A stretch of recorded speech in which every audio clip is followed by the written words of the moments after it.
Hello everyone, आपका economic growth and economic development का topic चल रहा है। बेहद इंपॉर्टेंट टॉपिक है आपके जीएस थर्ड पेपर मेंस के डायमेंशन से और आपके प्रारंभिक परीक्षा के डायमेंशन से। एक क्लास आपका पूरी तरह यूपीपीसीएस और यूपीएससी के मेंस और प्रारंभिक परीक्षा पर आधारित है। हमने दो क्लास इकोनॉमिक ग्रोथ और इकोनॉमिक डेवलपमेंट को लेकर के दे दिया है। एक क्लास आपका है इकोनॉमिक ग्रोथ का और दूसरा क्लास है इकोनॉमिक डेवलपमेंट का। दोनों क्लास प्लेलिस्ट में पड़ा हुआ है, जाकर के उस क्लास को देखेंगे, देन एक क्लास आप देखेंगे तो आपको ज्यादा समझ में आएगा। फिलहाल आज दोनों के मध्य तुलना करेंगे, दोनों के मध्य अंतर को स्पष्ट करेंगे कि आखिर दोनों के मध्य अंतर क्या होता है। अगर आप दोनों वीडियो देखे होंगे तो मुझे लगता है कि अगर मैं आपसे खुद पूछूं कि भाई दोनों के मध्य अंतर क्या होता है तो आप आसानी से उसको बता ले जाएंगे। लेकिन थोड़ा सा एक काम करते हैं, रिवीजन कर लेते हैं कि इकोनॉमिक ग्रोथ क्या होता है और इकोनॉमिक डेवलपमेंट क्या होता है। अगर मैं आपसे पूछूं कि इकोनॉमिक ग्रोथ क्या होता है तो मास्टर ने आपको यही बताया था कि किसी देश की अर्थव्यवस्था में होने वाली जो आर्थिक वृद्धि होती है उसको आर्थिक समृद्धि कहते हैं। क्या कहते हैं बाबू? आर्थिक समृद्धि। मतलब कि आय में या फिर उत्पादन में होने वाली जो वृद्धि होती है ना, वही आर्थिक समृद्धि कहलाती है। और जो ये आर्थिक समृद्धि होती है इसको हम जीडीपी से शो कर सकते हैं, इसको हम जीएनपी से शो कर सकते हैं, इसको हम पर कैपिटा इनकम से शो करते हैं। मतलब कि सीधी सी बात है कि जहां हमको एक अमाउंट दिख जाए, जहां हमको एक मात्रा दिख जाए, जहां हमको एक उत्पादन की वृद्धि दिख जाए, जहां हमको आय की एक वृद्धि दिख जाए, वहां हम कह सकते हैं कि यहां पर आर्थिक समृद्धि है। लेकिन जो आर्थिक विकास है, यह आर्थिक विकास विकास के हर डायमेंशन को शामिल करता है। यहां पर आय वृद्धि, यहां पर रोजगार इत्यादि तो होता ही होता है, प्लस इसके अलावा यहां पर आपको जो है राजनीतिक विकास दिखाई पड़ेगा, यहां पर आपको नैतिक विकास दिखाई पड़ेगा, यहां पर आपको इन्वायरमेंटल विकास दिखाई पड़ेगा, यहां पर आपको मानव विकास दिखाई पड़ेगा, यहां पर आपको लैंगिक समानता दिखाई पड़ेगी, यहां पर आपको सुशासन गुड गवर्नेंस दिखाई पड़ेगा। यहां पर आपको हर डायमेंशन विकास के दिखाई पड़े उसको हम आर्थिक विकास बोलेंगे। तो दोनों के मध्य अंतर मतलब ये हुआ कि आर्थिक समृद्धि जो है एक प्रकार की मात्रात्मक अवधारणा है और जो आर्थिक विकास है एक प्रकार की गुणात्मक या बहुउद्देशीय अवधारणा है या बहुआयामी अवधारणा है। दूसरा कि जो आर्थिक समृद्धि है ये एक प्रकार की सूक्ष्म अवधारणा है और ये जो आर्थिक विकास है एक प्रकार की दीर्घ अवधारणा है। ठीक है ना? तो ऐसे करके फिलहाल यहां पर समझते हैं कि क्या कुछ जो है डिफरेंसेस हैं। इधर हमने जो है आर्थिक समृद्धि को दिखाया है और इधर आर्थिक विकास को दिखाया है। दोनों के मध्य अंतर को लेकर के मेंस में क्वेश्चन पूछता है तो एकदम अर्थ जानेंगे, इसका नेचर जानेंगे, फिर इसका उद्देश्य जानेंगे, मापन जानेंगे, सब कुछ जो है इस क्लास में हम लोग देखने वाले हैं। अगर मैं कहूं कि साहब महामुकाबला समृद्धि और विकास को लेकर के है, ये हम पहला एक स्लाइड है, इसके बाद 3 स्लाइड और आएंगे जो अंतर को स्पष्ट करेंगे। ठीक है ना?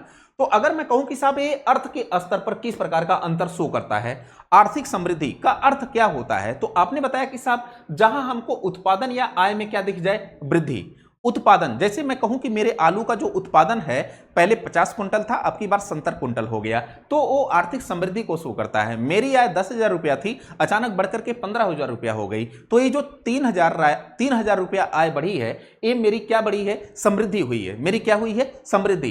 तो उत्पादन या आय में होने वाली जो वृद्धि होती है उसको हम क्या कहते हैं बाबू, ग्रोथ कहते हैं। क्या कहते हैं, ग्रोथ कहते हैं। लेकिन अगर मैं कहूं कि विकास क्या होता है, डेवलपमेंट क्या होता है, तो आपने बताना है कि जो विकास होता है यह उत्पादन के साथ साथ जीवन स्तर में भी सुधार करता है। क्या मतलब कि ये तो डायमेंशन शामिल ही होगा, प्लस आपका जीवन स्तर भी शामिल हो जाएगा। जीवन स्तर यहां पर बेहतर होना चाहिए, ये भी शामिल हो जाएगा, तो इसको हम क्या कहेंगे, विकास कहेंगे। ठीक है ना? अगर मैं कहूं कि ये जो समृद्धि है इसका नेचर क्या होता है, प्रकृति क्या होती है, तो आपने बताना है कि साहब एक केवल मात्रात्मक अवधारणा है। कैसी अवधारणा है, मात्रात्मक अवधारणा।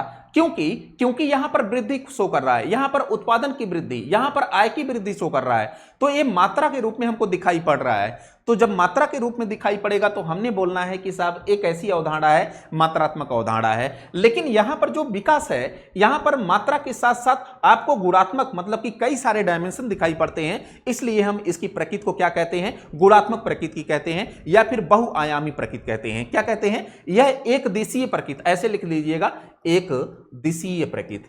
यहां पर बहुआयामी प्रकृति, यहां पर आप कह सकते हैं ये बहुआयामी प्रकृति का है। ठीक है ना? फिर अगर मैं ये कहूं कि साहब इसका उद्देश्य क्या है, किसका, आर्थिक समृद्धि का, इकोनॉमिक ग्रोथ का उद्देश्य क्या होता है, तो उद्देश्य इसका है कि आपकी जीडीपी बढ़नी चाहिए, आपका पर कैपिटा इनकम बढ़ना चाहिए, आपकी नेशनल इनकम बढ़नी चाहिए, आपका उत्पादन बढ़ना चाहिए। ये जो है समृद्धि का क्या है, उद्देश्य है। लेकिन यहां पर अगर आप उद्देश्य पूछेंगे तो मैं कहूंगा कि साहब यहां पर समग्र मानव का कल्याण ये इसका प्रमुख उद्देश्य होता है। किसका? विकास का। विकास का उद्देश्य समग्र मानव का कल्याण या फिर वेलफेयर होता है, सामाजिक आर्थिक विकास होता है। एक किसका उद्देश्य होता है? आर्थिक विकास का होता है, ठीक है ना। फिर इधर देखिए जरा, जो समृद्धि होती है इस समृद्धि का मापन किससे करते हैं? अगर मैं कहूं कि समृद्धि का मापन किससे करेंगे आप, तो कहेंगे कि साहब हमारी जीडीपी इतनी बढ़ गई, हमारा उत्पादन इतना बढ़ गया, गन्ने का उत्पादन इतना हो गया, आलू का उत्पादन, मेरी पेमेंट जो है पहले इतनी थी अब इतनी हो गई।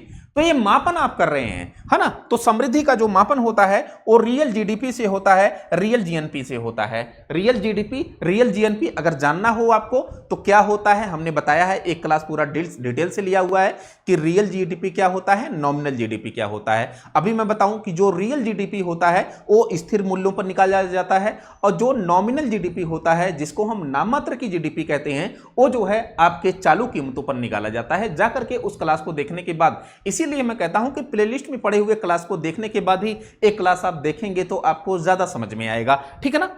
तो ये जो समृद्धि है इसका मापन क्या है, तो आप बताओगे कि साहब ये real GDP, GNP, per capita income इत्यादि से मापा जाता है। लेकिन यहां पर जो विकास का पैमाना होगा, विकास का जो मापन होगा, विकास का जो मेजरमेंट होता है, आप कहोगे भाई यहां पर ह्यूमन डेवलपमेंट इंडेक्स कैसा है, मानव विकास सूचकांक कैसा है। अगर मानव विकास सूचकांक अच्छा आता है तो आप बताओगे कि विकास का स्तर काफी ज्यादा अच्छा है। आप बताओगे कि मल्टी पॉवर्टी इंडेक्स अगर अच्छा आता है, बहुआयामी गरीबी सूचकांक काफी जो है अच्छा आता है, अच्छा इन द सेंस कम आता है इसका जो सूचकांक, मतलब कि हमारे यहाँ गरीबी नहीं रह गई है। लेकिन अभी भी अगर आप देखोगे तो 11.5% के आसपास एमपीआई अपने यहाँ बना हुआ है, बहुत ह्यूज गरीबी, बड़े पैमाने पर अभी गरीबी है। Gender development index, gender development index मतलब कि लैंगिक विकास सूचकांक जिसको हम कहते हैं, अगर ये हमारा बेहतर है तो हम कह सकते हैं कि भाई हम विकास के पैमाने पर अच्छी तरह हैं। हमारा अगर शिक्षा बेहतर है, हमारा स्वास्थ्य बेहतर है, हमारा इन्वायरमेंट बेहतर है, तो हम कह सकते हैं कि हम विकास की तरफ अच्छे से आगे बढ़ रहे हैं। तो एक कुछ अंतर हमने आपको स्पष्ट किया इस पहले वाले स्लाइड में। अब एक काम करते हैं, आते हैं दूसरे वाले स्लाइड पे। दूसरे वाले स्लाइड पे अभी तो हमने क्या देखा, अर्थ देखा, इसकी प्रकृति देखा और इसका मापन देखा, एक कुछ जो है उद्देश्य देखा। ये 4 सेगमेंट हमने देखा। पांचवा वाला जो सेगमेंट है अंतर को स्पष्ट करने वाला, वो है समय। अगर मैं कहूं कि भाई समय के स्तर पर किस प्रकार ये दोनों एक दूसरे के जो है अंतर स्पष्ट करते हैं, तो समृद्धि जो होती है ये अल्पकाल की होती है। जैसे मान लीजिए आपने जुआ खेल लिया, क्या खेल लिया बाबू, जुआ खेल लिया आपने। तो जब आप जुआ खेलते हो तो अचानक 5 लाख रुपया आपके पास आ जाता है। तो ये जो ससुरा अचानक 5 लाख रुपया, ड्रीम 11 क्या होता है, ड्रीम 11 ऐसा कुछ होता है ना, उसमें मान लीजिए आपने पैसा लगा दिया, आपके पास 5 लाख रुपया आ गया। कभी कभी तो 1 करोड़ सुनने में आ जाता है कि आ जाता है। तो उस स्थिति में आपके पास अमाउंट आ गया, आपके पास मात्रा आ गई, और मात्रा आ गई तो कम समय में आई ना, अल्पकाल के लिए। तो अल्पकाल में आपकी क्या हो गई, समृद्धि हो गई। तो ये जो समृद्धि होती है ये अल्पकालिक अवधारणा है। कैसी अवधारणा है, तो ज्यादातर ये अल्पकालिक होती है। हालांकि जब आप जो है कोई रोजगार करते हो तो आप में समृद्धि कभी कभी धीरे धीरे आती है। क्या होती है, मात्रा जो आपकी बढ़ती है। कहते नहीं कि पहले हम गरीब थे लेकिन कई समय या कई साल लगे हमको अमीर बनने में, तो धीरे धीरे वो मात्रा बढ़ी। तो एक दीर्घकाल की भी अवधारणा इसमें छुपी हुई होती है, और कभी कभी ज्यादातर अल्पकाल की भी अवधारणा आपको दिखाई पड़ती है। तो इसकी जो प्रकृति, इसका जो समय पीरियड होता है, तो निश्चित समय पीरियड, वो आप बोल सकते हो कि यहां पर अल्पकाल और दीर्घकाल दोनों का जो है एक समृद्धि में दिखाई पड़ता है समय को लेकर के। लेकिन यहां पर अगर आप समय देखोगे विकास में, तो मुख्यतः क्या होता है, दीर्घकालिक प्रक्रिया होती है। मतलब कि आपके अंदर अगर सामाजिक विकास होना है, आपके अंदर अगर नैतिक विकास होना है, आपके अंदर अगर एजुकेशनल स्तर पर विकास होना है, आपका स्वास्थ्य बेहतर रखना है, आपके इन्वायरमेंट अगर बेहतर होने हैं, आपकी राजनीतिक व्यवस्थाएं बेहतर होनी है, लोकतांत्रिक व्यवस्थाएं अगर आपकी बेहतर होनी है, आपकी अवसंरचनाएं, सिस्टम जो अवसंरचनात्मक या फिर आधारभूत जो अवसंरचना है इसको बेहतर होना है, तो इसके लिए एक टाइम पीरियड चाहिए, इसके लिए दीर्घकाल का समय चाहिए। क्या चाहिए, दीर्घकाल का समय चाहिए, देन जाकर के आपका विकास का पैमाना बेहतर होगा। तो यहां पर अगर मैं कहूं कि विकास कैसा है, तो एक प्रकार की दीर्घकालिक अवधारणा। कैसी बाबू, आप बताओगे कि साहब ये दीर्घकालिक अवधारणा है, ठीक है ना। अब यहां पर देखना जरा दायरा के स्तर पर, दायरे के स्तर पर किस प्रकार का जो है यहां पर डिफरेंस होगा। तो जो समृद्धि होती है ये एक प्रकार की नैरो कॉन्सेप्ट है। कैसा, नैरो कॉन्सेप्ट मतलब कि संकीर्ण अवधारणा। संकीर्ण अवधारणा मतलब कि केवल पैसे के आधार पर नहीं, कुछ लोग पैसे फेंकते हैं, अरे भैया पैसे से नहीं काम होता, आपका व्यवहार देखा जाएगा, आपकी नैतिक जो है अप्रोच देखा जाएगा, आपकी सामाजिकता देखी जाएगी, और भी तमाम सारी चीजें, आपका एजुकेशन देखा जाएगा, आपकी हर जिम्मेदारी रिस्पॉन्सिबिलिटी देखी जाएगी। ये नहीं कि पैसे से सारा काम हो जाएगा। पैसा जो होता है केवल केवल मात्रा को शो करता है, और एक प्रकार का कैसा ये अवधारणा होती है, संकीर्ण अवधारणा, या फिर हम कह सकते हैं कि एक नैरो माइंडसेट का जो है अवधारणा होती है। लेकिन जो विकास होता है, इसमें विकास के हर डायमेंशन, यहां पर व्यक्ति जो विकास का स्तर वाला प्राप्त वाला व्यक्ति है, जो भी जिसने विकास को छुआ हुआ है या जिसके अंदर विकास के हर डायमेंशन मौजूद हैं, जब आप उससे बात करोगे ना, तो आपको अलग लेवल का वो बंदा दिखाई पड़ेगा। क्या अलग लेवल, अलग लेवल का, उससे आप प्रभावित होंगे, वैसे जैसा बनने की कोशिश करेंगे। मतलब कि यह एक प्रकार का साध्य है, मतलब यहां तक आप पहुंचने की कोशिश करते हो, यहां तक आप पहुंचने की कोशिश करते हो, लेकिन ये आपको पहुंचाने में मदद करता है। भाई आपके पास पैसा होगा तभी तो आप शिक्षा ले सकोगे बेहतर, तभी आप इन्वायरमेंट के तमाम पहलुओं पर खर्च कर सकोगे ताकि हमारा शुद्ध पर्यावरण बना रहे, ताकि आप जो है इंटरनेट ले सकोगे, ताकि आप शिक्षा ले सकोगे, ताकि आप सुविधा ले सकोगे, स्वास्थ्य अपना बेहतर कर सकोगे, तभी तो विकास के स्तर तक पहुंच सकते हो। लेकिन अगर मैं कहूं कि क्या जो है समृद्धि या फिर मात्रा या फिर जो है ये जो आपका पर कैपिटा इनकम, आपकी आय आपको विकास के पैमाने तक ले जाने में सहयोग करती है, तो बिल्कुल सहयोग करती है, ठीक है ना। तो इसका जो दायरा होता है ये क्या होता है, व्यापक दायरा होता है, ब्रॉड कॉन्सेप्ट होता है। फिर गरीबी पर प्रभाव, गरीबी पर यहां पर कैसा प्रभाव पड़ता है, तो आपने बताना कि साहब ये जो समृद्धि होती है गरीबी पर सीधे ध्यान नहीं देती है, लेकिन यहां पर जो विकास होता है ये विकास गरीबी उन्मूलन की बात करता है। क्या गरीबी उन्मूलन की बात करता है, बेरोजगारी उन्मूलन की बात करता है, ये रोजगार की बात करता है, ये उत्पादन के साथ साथ आय के साथ साथ स्वास्थ्य, पर्यावरण, शिक्षा, स्वास्थ्य जैसी तमाम चीजों की बात करता है। ये जो है लैंगिक समानता की बात करता है। अब यहां पर देखना जरा, समानता के स्तर पर क्या समृद्धि होती है, तो समानता, यहां पर असमानता बढ़ सकती है। क्या असमानता बढ़ सकती है। लेकिन अगर मैं कहूं कि विकास में, तो विकास में असमानता की जगह नहीं होती है, लैंगिक भेदभाव की जगह नहीं होती है, लैंगिक असमानता की जगह नहीं होती है, या आय असमानता की जगह नहीं होती है। यहां पर समानता कम होगी, सीधा इसका प्रभाव समानता कम होने पर पड़ेगा। मतलब कि यहां पर जो है समानता, असमानता कम होने पर, यहां पर असमानता कम होगी मतलब समानता स्थापित होगी। क्या स्थापित होगी, यहां पर समानता स्थापित होगी, ठीक है ना। तो ये विकास के कुछ डायमेंशन हमने पढ़ के बताया कि कौन कौन से वे डिफरेंसेस है जो आपको समृद्धि और विकास के स्तर पर दिखाई पड़ सकते हैं। यहां देखना जरा, रोजगार। अगर मैं कहूं कि साहब रोजगार को लेकर के समृद्धि क्या हो सकती है, तो रोजगार यहां पर जो है हो भी सकता है और नहीं भी हो सकता है।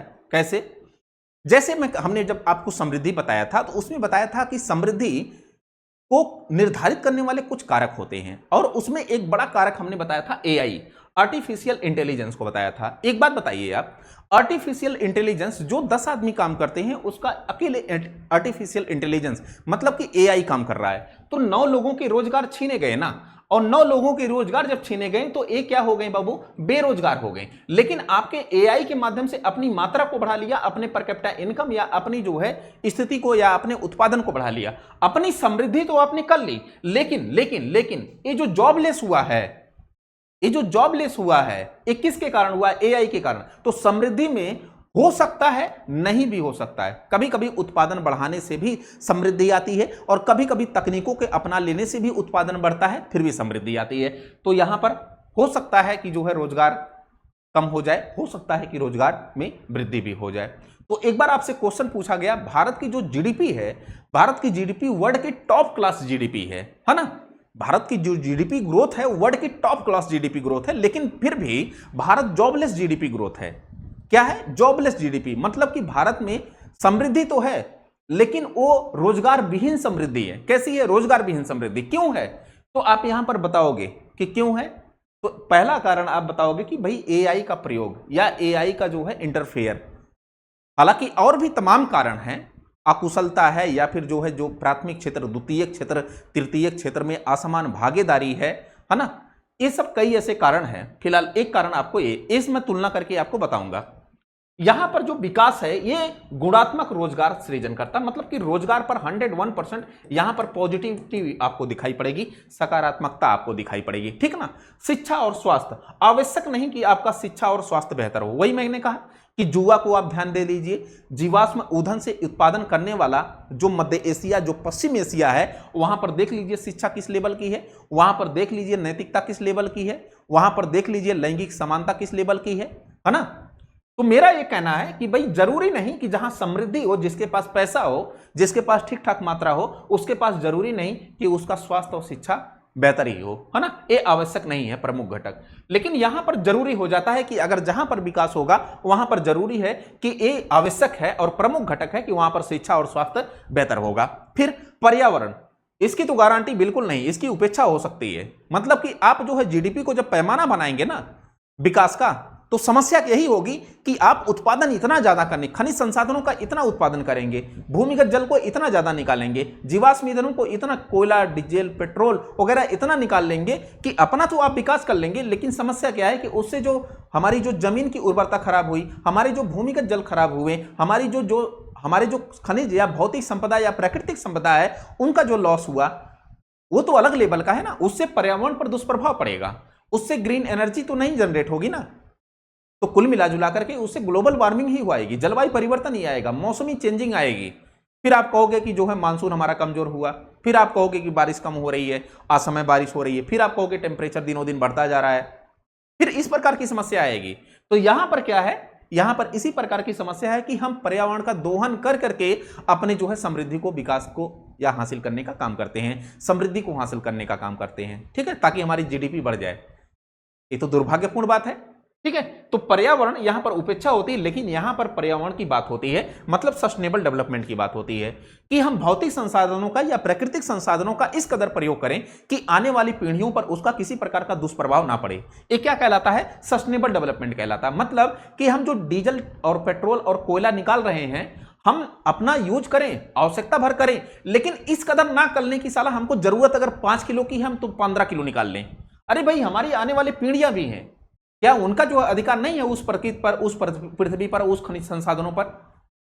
क्या उनके बाप की बपौती है किसी जो है सरकार के, या किसी जो है उस मंत्री के, या किसी व्यापारी के, या किसी खनन माफिया का? क्या आने वाली पीढ़ियों का अधिकार उस पर नहीं है? तो ये क्या होता है, सस्टेनेबल डेवलपमेंट। जहां पर हम विकास शामिल करते हैं वहां पर हम सतत विकास इन द सेंस है कि हम प्राकृतिक संसाधनों का इतना उपयोग करें कि आने वाली पीढ़ियों पर किसी प्रकार का दुष्प्रभाव न पड़ने पाए। तो सस्टेनेबल डेवलपमेंट यहां जरूरी है, यहां पर्यावरण की उपेक्षा होती है, ठीक है ना। फिर यहां सामाजिक न्याय तथा लैंगिक समानता, ये आवश्यक नहीं है, लेकिन यहां पर सामाजिक न्याय यहां पर आपको दिखाई पड़ेगा, लैंगिक समानता आपको क्या होगी, दिखाई पड़ेगी, ठीक है ना।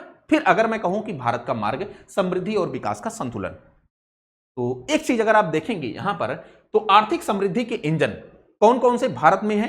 तो भाई जीडीपी अगर ग्रोथ हो रही है भारत में, तो पीएम गति शक्ति योजना जो चलाई जा रही है इसके माध्यम से, डिजिटल इंडिया के माध्यम से, बुनियादी ढांचा निवेश के माध्यम से, इनके माध्यम से आपको जो है भारत की जो जीडीपी ग्रोथ है वो काफी बड़े पैमाने पर आपको दिखाई पड़ती होगी। समावेशी विकास का लक्ष्य अगर हम इसको भी हासिल कर लेते हैं तो दोनों के मध्य क्या कर सकते हैं, हम संतुलन को स्थापित कर सकते हैं, ठीक है ना। अब यहां पर संतुलन को स्थापित करने के लिए हमने क्या किया, वित्तीय समावेशन किया। जो जनधन योजना, जो डीबीटी के माध्यम से, डायरेक्ट बेनिफिट ट्रांसफर के माध्यम से, जो प्रत्यक्ष हस्तांतरण के माध्यम से, है ना, इसके माध्यम से हम जो धन भेजते हैं। फिर जन धन योजना, वित्तीय समावेशन, फिर उसके बाद आयुष्मान भारत, राष्ट्रीय शिक्षा नीति, उसके बाद सतत विकास लक्ष्य, एसडीजी लक्ष्य। तो ये सब अगर हमको प्राप्त होता है तो हम कहते हैं कि समावेशी विकास के लक्ष्य की तरफ हम आगे बढ़ रहे हैं। दोनों के मध्य अगर हम संतुलन स्थापित करेंगे तो हम कहेंगे, दोनों को अगर हम मिलाएंगे, मतलब कि एक जीडीपी को भी मिलाएंगे और प्लस इस समावेशी विकास के लक्ष्यों को भी मिलाएंगे, तो जाकर के समृद्धि और विकास के मध्य एक संतुलन स्थापित हो सकता है, ठीक है ना। तो हम यहां पर एक निष्कर्ष के रूप में आपको बता सकते हैं कि भारत की असली सफलता केवल तेज जीडीपी में वृद्धि में नहीं है, बल्कि क्षेत्रीय असमानता को मिटा करके समावेशी विकास, इंक्लूसिव डेवलपमेंट प्राप्त करने में है। तो एक आप निष्कर्ष लिख सकते हैं। बाकी कल हम लोग जो है इस पर और भी चर्चा करेंगे, रोजगार विहीन समृद्धि को लेकर के चर्चा करेंगे, समावेशी विकास को लेकर के चर्चा करेंगे, और भी जितने भी सेगमेंट हैं फिर हम मेंस के क्वेश्चन पर चर्चा करेंगे। आज के लिए फिलहाल इतना ही रखते हैं। आपने मुझे सुना उसके लिए तहे दिल से आपका शुक्रिया, धन्यवाद।